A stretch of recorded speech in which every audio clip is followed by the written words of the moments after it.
We're Axis of. And this first song is called Super Resurgence.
So we came to hear the complex use of Tylenol, humans pickled in alcohol.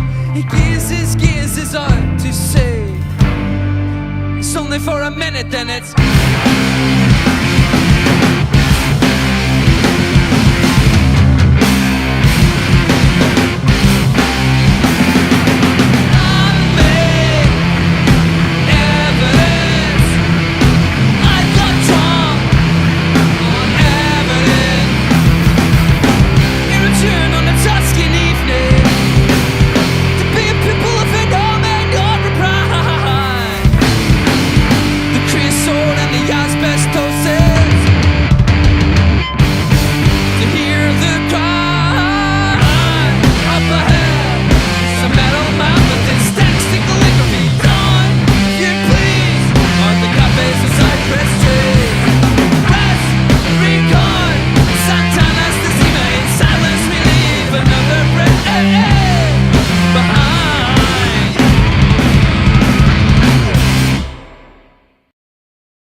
Hi, my name is Ewan. I play bass and sing.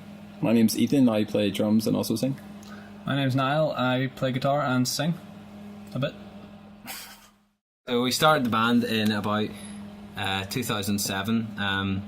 Just various other bands we had at the time broke up and we got together with sort of common goals. And Ethan joined 2 years after that, and that's when, from then, we sort of took touring more seriously and took the idea of putting out albums more seriously.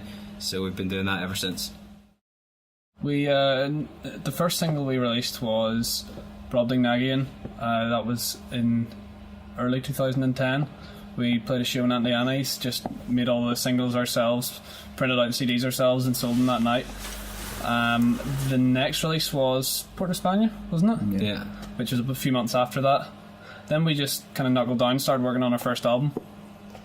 And that came out in late 2012. We had stock and toured that album until now, and we've been recording a new album which we've just announced, which is called the Mid Brae Inn, and it's going to be out at the start of 2015. That'll be our second album, and hopefully from there we do another one. Is the idea. Since we started, the very first day we started the band, we sort of saw Small Town America as like a record label that we had a lot of respect for, and thought that we had sort of similar ideas and attitudes around certain things. So from then we constantly hassled and emailed them all the time, telling them about what we were doing and what releases we had and all these things that we were planning.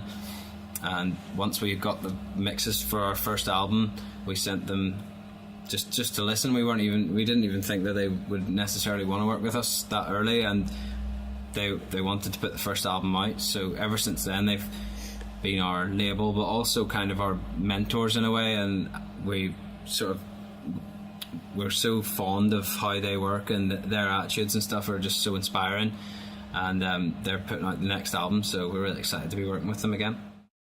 We recorded in Derry with Andrew Ferris and Chris at Small Town America Studios. they just got a new premises, and we just kind of went in without really telling many people and just knuckled down and tracked all the music there. And then it was with Rocky, we mixed the album, like the last 3 months or something. Yeah. It was a lot of it. It was like it was a good process for us in terms of like being in that kind of studio. We were kind of like guinea pigs as well for that, in the sense that no one had really recorded there before. So we were going in like kind of a bit wet behind the ears, trying to like use this new studio and stuff that they had built in an old premises of like a hairdresser's or something. But it actually worked out really well for us, and like it was probably one of the most creative processes we've ever had as a band, in terms of like just being on the same wavelength in every single way that you could be, and it was a really positive experience. The writing process was a bit different from the first album, because the first album was stretched over pretty much from when the band started. There were certain ideas in it right up until when we went into the studio, so that was like spanned nearly 4 years, whereas the writing process for the second album was probably around 1 year. So it's a bit more concise and has a bit more of a feel to it, rather than the kind of sprawled efforts of the first one. Yeah. And I think that kind of what Ethan was saying about the almost like the people in the studio just experimenting with a new premises, new place. Everything was quite fresh for them. I think that sort of, I wouldn't say disorganised, but that kind of newness really helped. It actually, I think, sort of pushed an attitude into the songs and the band itself. So I think that lent itself to the sound of the new album and the new songs. I would say that certain ways of writing the lyrics and how maybe perhaps we come up with them is done in the same sort of way, with a lot of it's just taken straight out of tours and straight out of what we do, you know, on the live circuit side of things. I think this time around it's just possibly just a bit more thoughtful, and I'd like to think a bit more sort of descriptive, but I guess that'll just be up for listeners. Well, at the end of our last touring cycle for St Kilda, we launched the album at a local show in the Empire in Belfast, and it was probably the best gig we've ever played. It's definitely up there anyway, and we just wanted to do that again and kind of go through the same process, just because it was so enjoyable, and it's a really like unique venue in Belfast. So I think we talked about a few dates and came up, and New Year's Eve was an option, so we kind of thought about that for a while and then decided it's worth a go, so booked it in.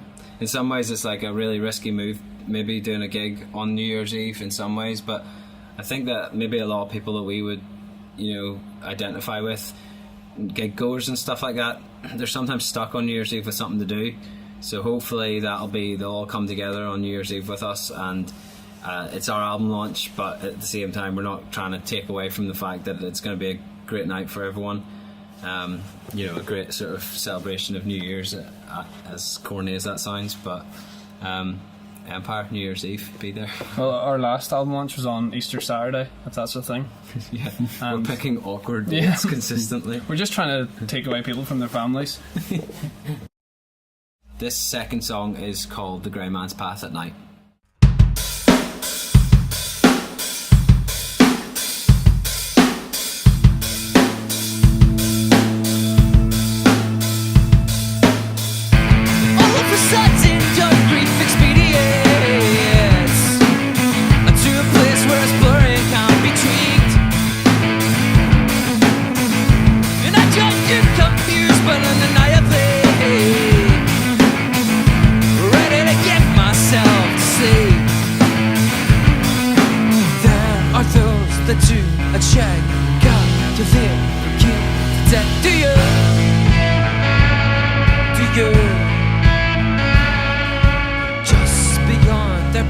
Our side, our ball is bobbing in inside, but you know